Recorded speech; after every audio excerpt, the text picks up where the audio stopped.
Okay, let's be honest. If you love brownies, you need to try this. These marbled brownies are next level. They're fudgy, rich, decadent, and packed with both white chocolate and dark chocolate flavor. Hey guys, welcome back to my channel. Today I'm showing you exactly how to make these delicious marbled brownies. And the best part is that they're much easier to make than you would think. So grab all your mixing bowls and let's get baking.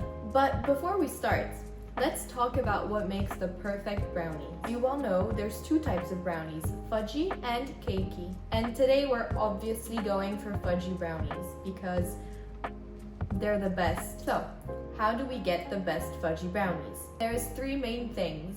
First, you have to use real chocolate.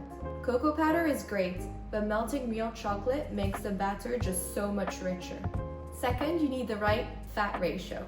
Butter is equal to flavor. And in this recipe, we're using just enough to make it dense, but still melt in your mouth. Lastly, you want that signature crackly top. And this comes from whisking the eggs with the sugar vigorously until you get a very light and airy texture. And doing this is what results in the shiny crackly top that we all know and love. Alright, now that we have the basics, let's actually get baking. Let's start by what ingredients you're gonna need. We're making two different batter, one with dark chocolate and the second one with white chocolate.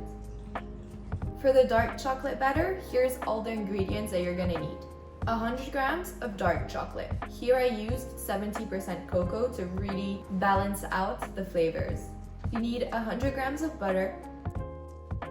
You need 2 eggs, 135 grams of caster sugar, 50 grams of flour, 25 grams of cocoa powder, and a pinch of salt.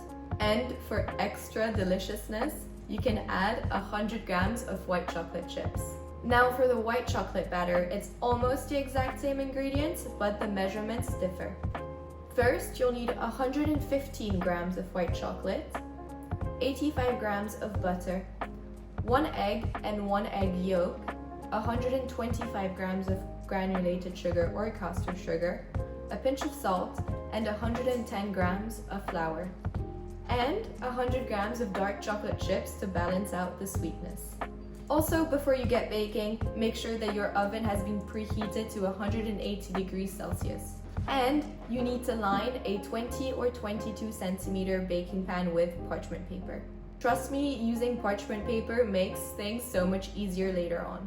Now for this recipe, you'll want to start by making the dark chocolate batter. First, you need to start by melting the butter and the chocolate together. I like to do this in short bursts in the microwave, making sure that you take out the bowl every 20 seconds or so and stir it. Otherwise, your chocolate and your butter are gonna burn while in the microwave. Next, like I said before, you need to whisk your eggs and your sugar very vigorously.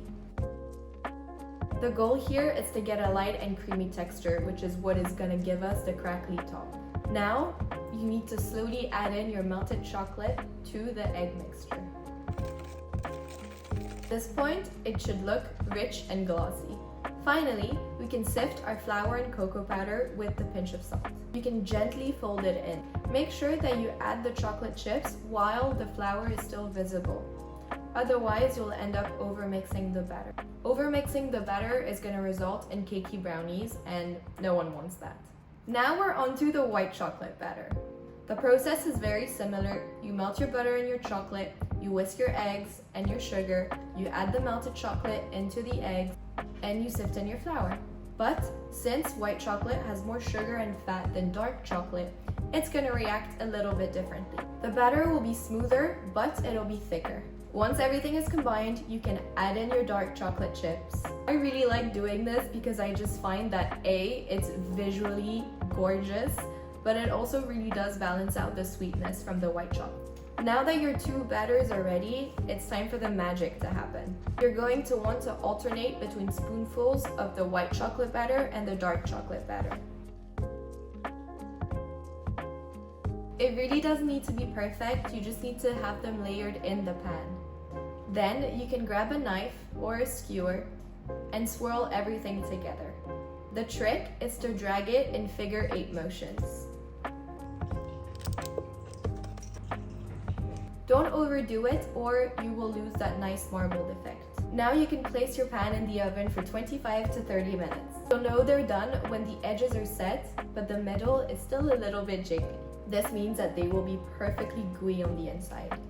You can also test this by inserting a skewer in the brownie. The skewer should come out with a slight amount of batter on it. Okay, now that your brownies are done, I know it is very tempting to just cut into them straight away, but trust me, you have to wait until these have fully cooled down. This will help them firm up and make slicing so much easier. And now it's finally time for the taste test. I am so excited to finally get to dive into these gorgeous brownies. They're definitely some of the best brownies I've ever made.